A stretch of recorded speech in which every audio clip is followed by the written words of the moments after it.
So now it's time to do some exterior smoothing of the tray. I'm pretty content with the interior and the way I smooth that.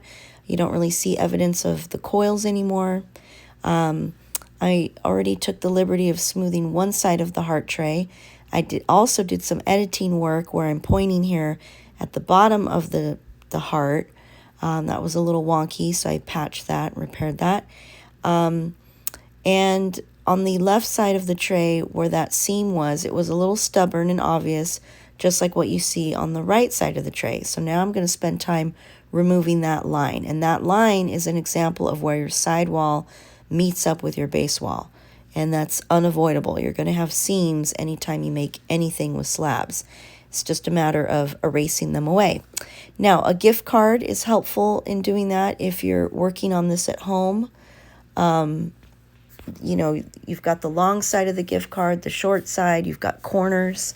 They're very, flexible and you can bend them. So they actually get the job done. Just make sure that you're working with a nice, clean gift card. Now, remember, those of you in class will have some traditional rib tools to work with as well. The gift card is a substitution for traditional rib tools. But it's very effective. Maybe almost, the same effectiveness as a traditional rib tool. Okay, now you should work on your tabletop when smoothing exterior interiors. I'm holding up my project close to the camera so you can see what I'm doing, but I don't recommend that for you. So when it comes to smoothing the exterior walls and removing seams, drag your rib tool, whether it's a real rib tool or a gift card, back and forth, do a little scraping. Again, decide if you want to use the full length of the gift card or the short end or the corner. I find the corner to be quite helpful, especially over the seams. Okay, here I'm doing that right now. I'm using the corner and I'm doing a bit of an aggressive scraping, which could distort the shape of the wall a little bit, but that's not anything that's major, and you can easily clean that distortion up with a sponge.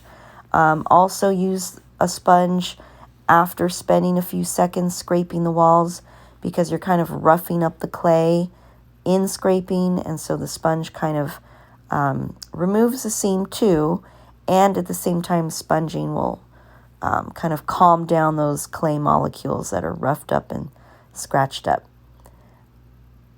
So this is a bit of a back and forth, a little bit of scraping with a tool, a little bit of sponging, and then you might need to use, you might need to use fingertips as well, or your thumb. I've done a small section here, and I'm seeing results after several seconds, and just remember to do one section at a time. So smoothing isn't difficult. It's just a little time consuming. That's all. And can be somewhat aggressive on your project. Speaking of aggressiveness, you're never going to want to use a rib tool or gift card inside your tray, because even though it sounds like a good idea in theory, it's actually a bad idea because it produces marks. And that defeats the whole purpose of smoothing the interior of your box. So the corners of rib tools and gift cards leave marks and kind of knock around your project. They knock into those walls on the inside. So only use these tools for the outside. When it comes to the rim of the tray, I recommend you get your finger into a hook shape, kind of drag it over the rim, or do like a pinching technique as I'm about to do here, where you use your index finger and your thumb, and you kind of glide over the rim.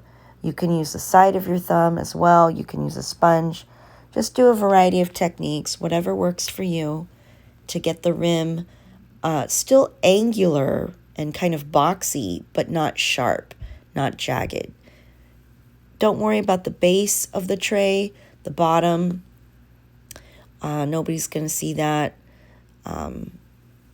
If you're at home working on this, you might have some additional time to focus on that and just clean up the bottom of the tray for funsies. but otherwise it's not that big a deal. So smoothing the exterior is a little challenging but productive.